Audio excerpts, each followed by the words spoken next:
ज्यांच्या एका स्मित हास्यावर संपूर्ण जग फिदा होतं, त्या चेहऱ्यामागे एक अत्यंत वेदनादायी आयुष्य आणि एकटेपणा दडलेला होता. मधुबाला वयाच्या 9व्या वर्षी आपल्या कुटुंबाची जबाबदारी स्वीकारणारी अभिनेत्री. 11 भावंडांच्या कुटुंबात त्या एकमेव कमवत्या होत्या, पण त्यांनी याला कधीही ओझं मानलं नाही. सेटवरच्या तंत्रज्ञांना, स्पॉट बॉयजला नेहमी आर्थिक मदत करायच्या, पण त्याचं प्रदर्शन करणं त्यांना अजिबात आवडत नसे. 1952 मध्ये अमेरिकेच्या प्रसिद्ध थिएटर आर्ट्स मासिकाने त्यांना जगातील सर्वात मोठी स्टार असं म्हटलं होतं. मधुबाला यांच्या हृदयात जन्मापासूनच छिद्र होतं.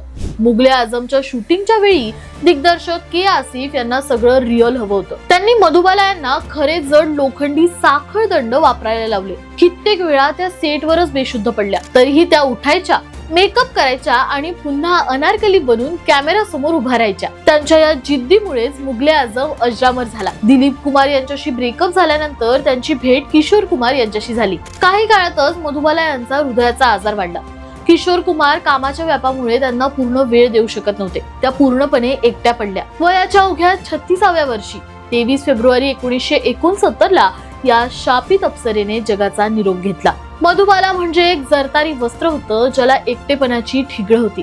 उद्या मधुबाला यांची पुण्यतिथी आहे. त्यानिमित्त त्यांना वाहिलेली ही भावपुष्पांजली. तुम्ही मधुबाला यांचे कोणते चित्रपट पाहिले आहेत? कमेंट मध्ये नक्की सांगा. आणि अशाच जबरदस्त अपडेटसाठी सबस्क्राईब करा कलाकार कट्टा.